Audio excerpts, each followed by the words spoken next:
Yo, man. Welcome back to episode 11 of For the Love of the Game. The NBA Finals are knotted up at 2 apiece. There's no better place we'd rather be right now. But as always, right, if you're watching this video and you are yet to join my community on Twitter, be sure to do so. Link will be in the description. Enter only if you love sports.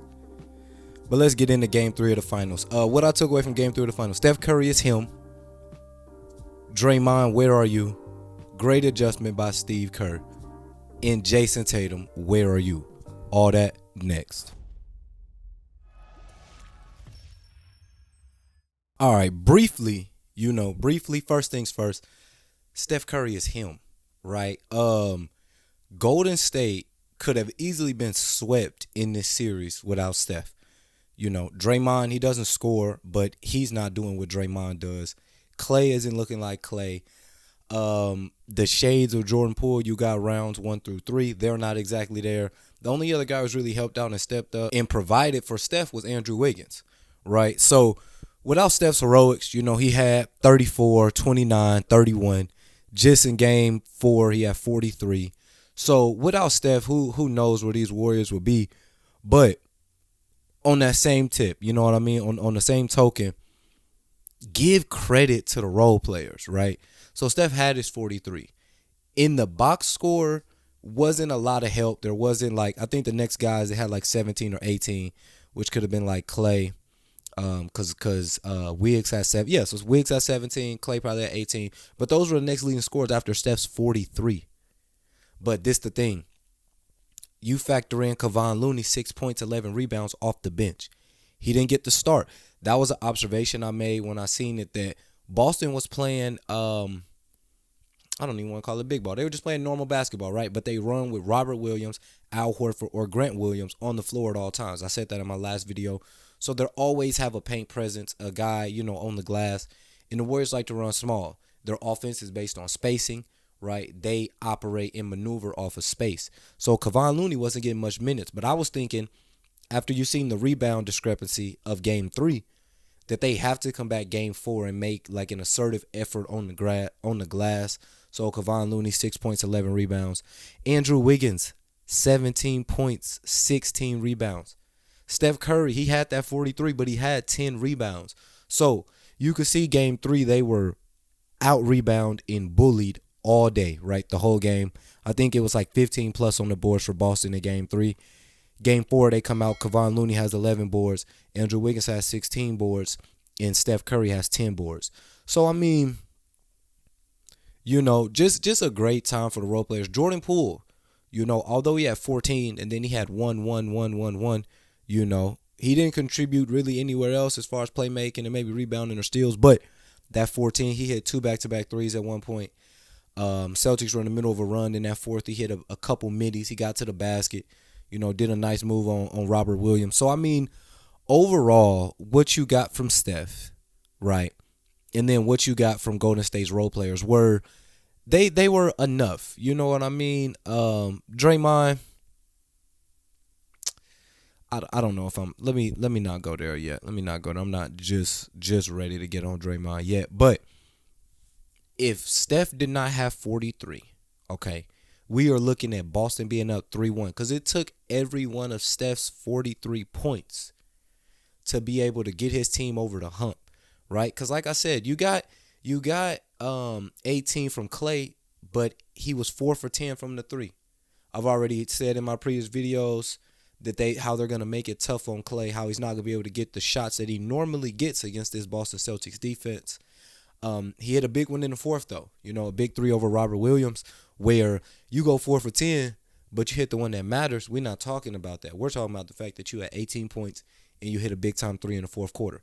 So Klay Thompson stepped up and helped out his team. And the Gary Payton minutes are big. You know what I mean? Andre being out still. The Gary Payton minutes have been huge. Bielitsa came in I'm not going to say he played good defense, but let's say he was switched on Tatum and Brown and he didn't get cooked, So he comes in, he helps out your team. Having that depth, having that experience, that all plays a factor, especially in the postseason. Who it may not be playing a factor for, though, is Draymond. So it is time to get to Dre. how do you slice it? You know what I mean? Dre's been awful this series. Offensively, defensively. Jaylen Brown, every time Draymond's on him, he's attacking Dre. Jason Tatum, he's attacking Dre. Um, Offensively, they're putting Robert Williams on him, letting Robert Williams float. Don't pay too much attention to Draymond. I wish I had the exact numbers of the threes, like his total threes of what he was shooting and what he was making. But he has more fouls than points. That's a problem. And turnovers are up there for a close second. So, you even seen his mom come out and tweet, like, hey, stop asking me what's going on with Draymond. I don't know. I haven't seen him. This isn't the Draymond that got us into this position. Right? And I love that, because Dre on his podcast, he said it after they won game 4. He said, this has not been a good series for me. He also pointed out his mom and said this has not been a good series for him. Although Draymond doesn't light it up in the scoring category, what you expect from Draymond is to pass, right? Get the team involved, assist, hockey assist, but defend and rebound and get steals and be like that presence, that leader out there for the Warriors. I feel like Boston has had all of that, right? All the blocks and the flexing and the yelling and they heading back to Chase Center for game 5. So I expect the game I expected from Draymond in game 4 is the game I expect from Draymond in game 5, which is a steady dose of like 12 points, 6 rebounds, 7 assists, couple steals, couple blocks, right? And have your imprint all over the game. That's what I expect from Draymond. Now, we are yet to see that. And with that being said, I think Steve Kerr did one of the best things, one of the most gutsy things that a coach has done in quite some time. And then especially in the finals, not just the postseason. You know what I mean? Not just the postseason. We seen Russ get benched in the regular season. It's a hard term, right? It's a hard term to say benched. Because Draymond did not get benched. He was subbed out for offensive and defensive purposes, though. Let's make that clear. But, I think if you look at it, 7:32 left in the fourth. Andrew Wiggins comes in for Draymond. Warriors are down 4 at that time, 86-90. So like I said, that was 7 minutes and 32 seconds.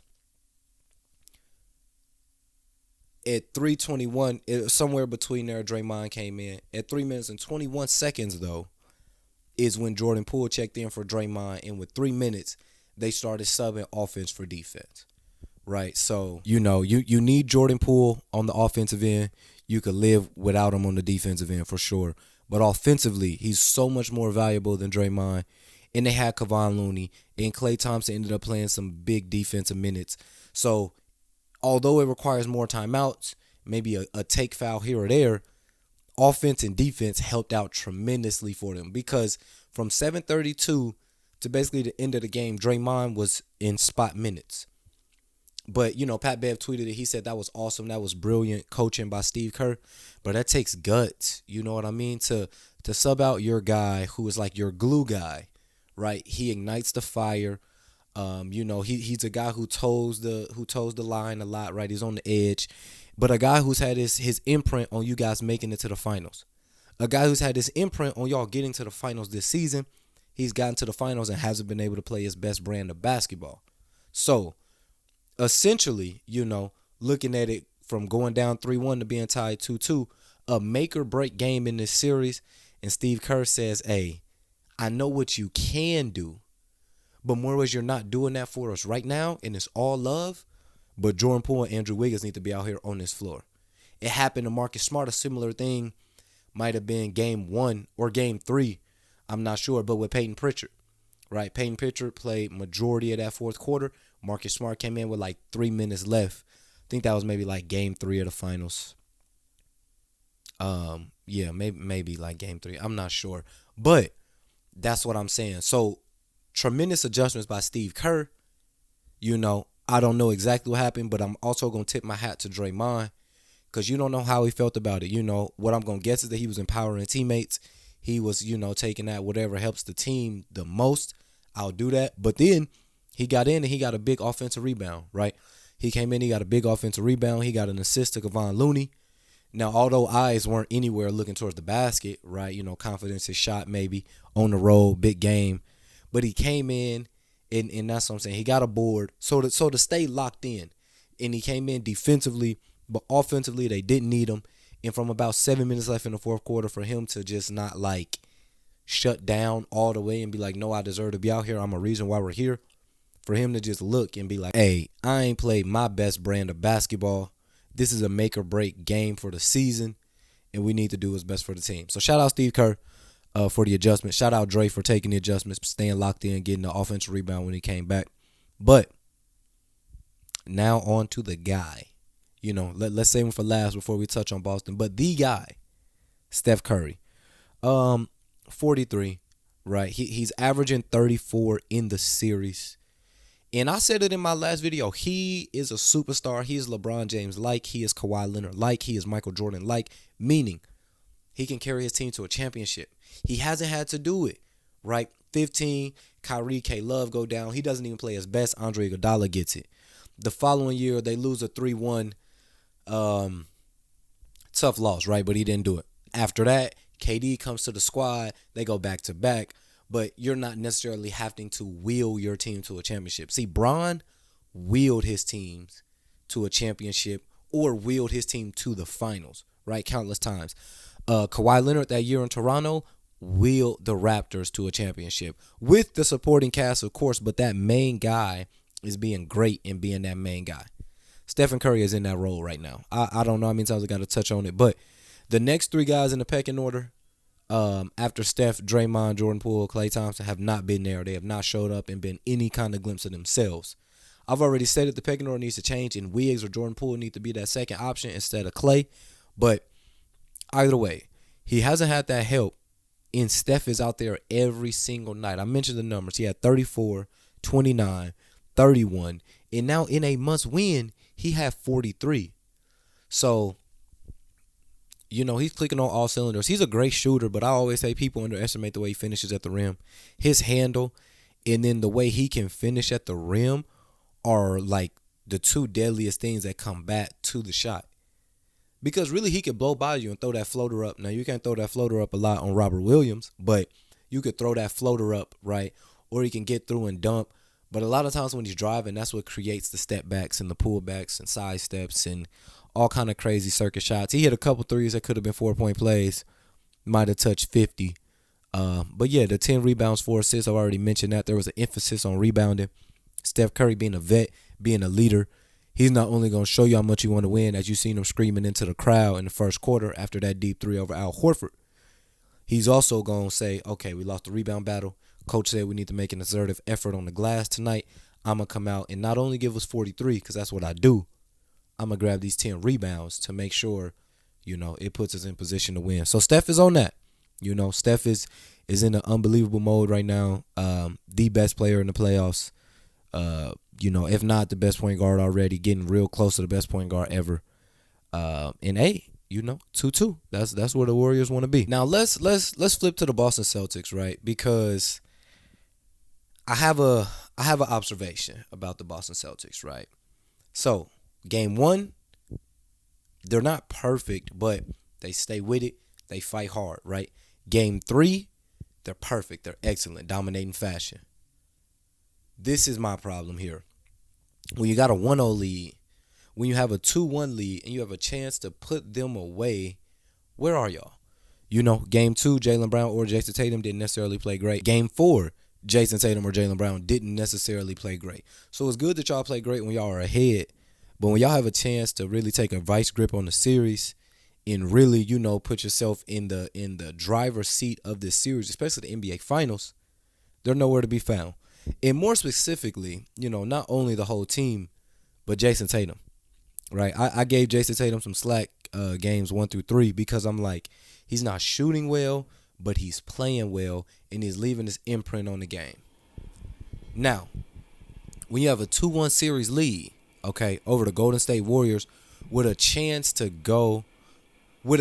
win the NBA Finals, I'm expecting, I said it, if the Warriors were going to win, Steph had to have the game he had, right? If the Celtics were going to win, you needed a normal Tatum game, whatever that may be. But the Tatum we expect, right? The 32-7, maybe 4 to 5 assists, right? Like, they needed that kind of game, that kind of dominating fashion for them to be able to come out and win. Jason Tatum this series is averaging 22 points a game, 8 assists and 7 rebounds. So the 8 assists is, of course, he has a bulk load of the defensive attention. So he is making the right play a lot of the times, and that's where he's getting the 8 assists and the 7 rebounds. He's also doing that on 42% from the 3, but only 33% from the field. So now it becomes a question: is Jason Tatum off, or the Golden State Warriors doing something to throw his rhythm off? Because he's having 8 assists, and that's due to making the right play. But he's also averaging a little low, 22 points, and it's from 33% from the field. You look at his shooting splits, right? His shooting numbers. Game 1, he was 3 for 17. Game 2, he was 8 for 19. That's the most he's had in the series, but he was still 8 for 19. Game 3, he's 9 for 23. Game 4, he's 8 for 23. So Tatum has not been there for his team. And when you have a chance to take a 3-1 lead, I don't want to harp on it too much because there's 3 more games, the most significant games of the series. If Tatum was to play terrible those first 4, come on this back end, rather it's 2 or 3 games, and he plays out his mind, we only care about the 2 to 3 games he played out his mind. But if Boston wants to win the championship, I believe that, Jason Tatum has to be Jason Tatum. I don't know how that they can get over this hump without him doing that. I made a video about who's more important, Jason Tatum or Jaylen Brown. And I said Jaylen Brown because when you have Jaylen Brown, you usually know what you're going to get from Tatum, which is your number 1 option. He's usually going to be great. And you need those complementary pieces, the number 2, 3 guys, to follow in line and help him, right? I also said if Jaylen Brown had to be Batman, they will not win this series. I said that, in a couple previous episodes ago. If Jaylen Brown has to be Batman, they won't win this series. As of right now, Game 5 being tomorrow, Jaylen Brown has been their Batman.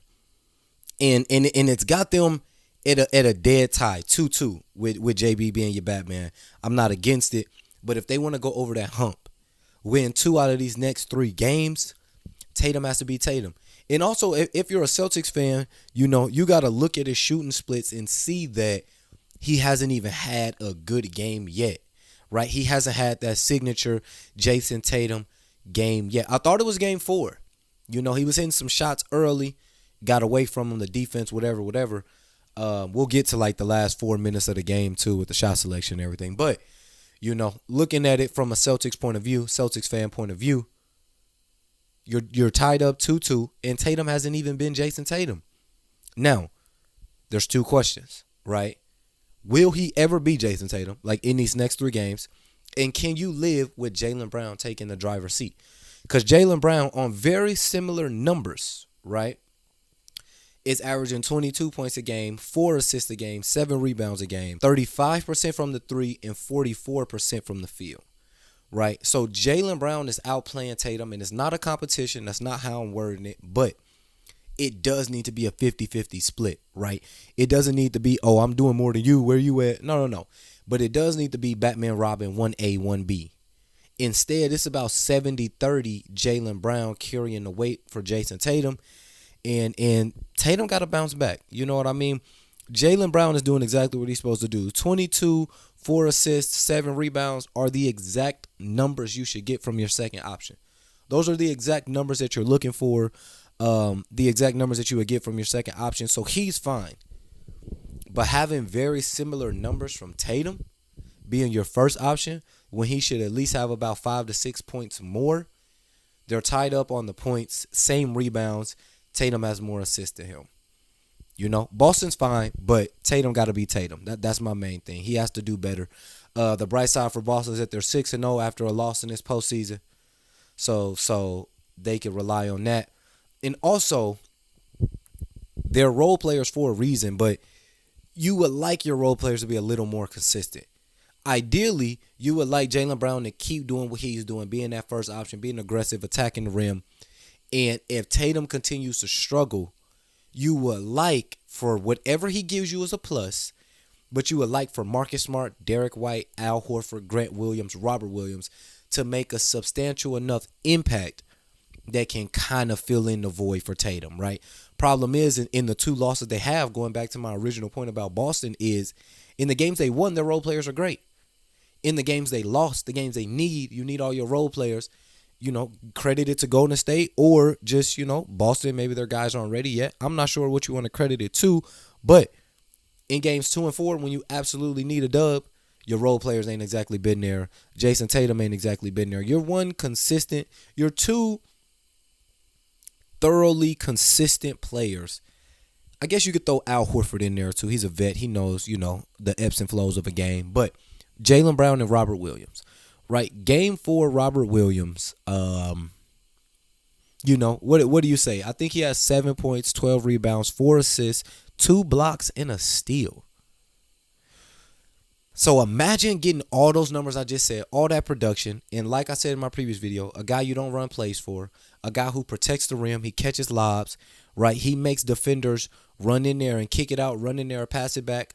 He contests shots or he blocks shots. He puts his stamp on the game in so many different ways that although it doesn't show up in the scoring column, at least, if you check Robert Williams plus minus of every game this series, I know it's averaging at least to a plus, maybe one of the highest on the team. Because what he does for them, they're so much better defensively with him on the floor. Steph may have gotten the first layup over him all series. And not just Steph, I mean for the team. And Steph even got one blocked. But he learned and he put that next floater high off the glass, So that might have been the first contested drive that they made over Robert Williams. Jordan Poole hit him with a nice move baseline, but he's mobile. And the finals are helping that knee. You know what I'm saying? Getting 2 to 3 days to recover other than the regular playoffs is just a day in between every game. Getting those 2 to 3 days to recover, top of the top medical assistants that the NBA has, trainer assistants, I mean. So he's looking great, man. But Game 5, I think the question has to be who has more pressure on them. Because let's start with Boston. You look at it from Boston, you're looking to be the first team to drop 2 straight in these finals. And then Game 6, you're putting yourself in a must-win, but that's at home. So this question about who has more pressure is very tricky because even if Boston gives up Game 5, they have Game 6 to close it out, right? Or not to close it out, to even it up and go to a Game 7 at the Chase Center. And Game 7 is Game 7. Anything can happen in Game 7. You flip over to Golden State. If Golden State ends up giving up Game 5, right, Boston now has the advantage. Boston now has to do what they have been yet to do all series, which is win 2 games in a row.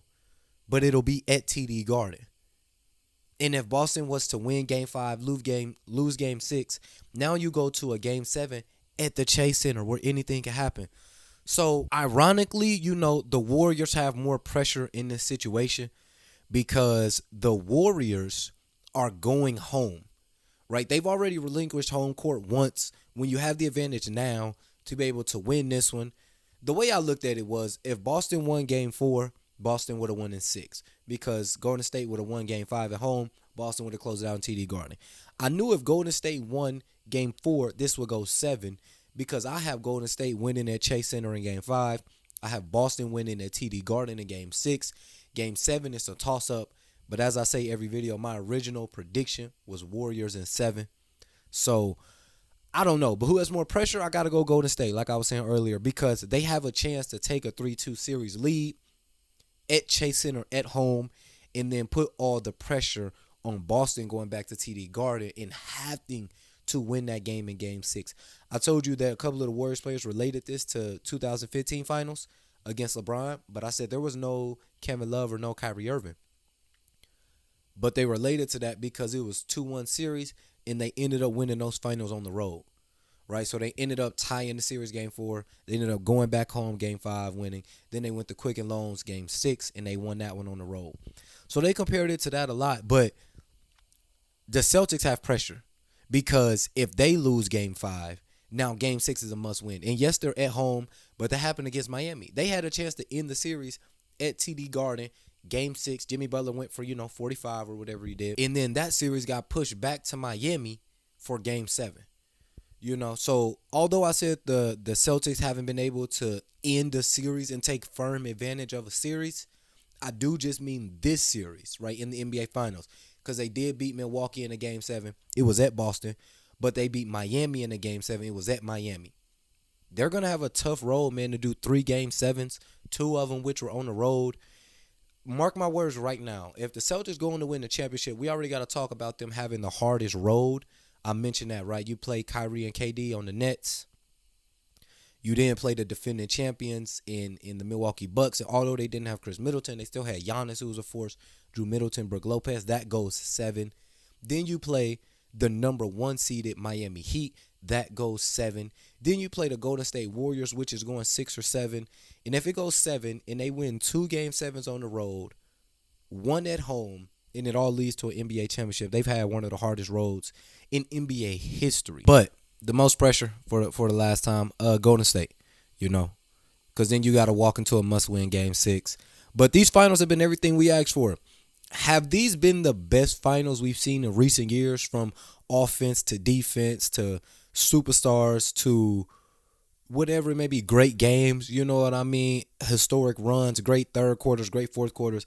Has this been some of the best finals basketball we've seen in recent years? If not, drop in the comments one that happened in the last 5 to 6 years that's better than this. I'll take this as the best finals we've seen in 5 to 6 years. Of course, the 3-1, that was great, but it got competitive late. This has been competitive game in and game out. But look, man, that's it. Be sure to leave a like, subscribe to the channel, comment who you have winning, Boston or the Warriors in 6 or 7. As always, be sure to join our Twitter community. The link will be in the description. I'll see y'all Thursday. Peace.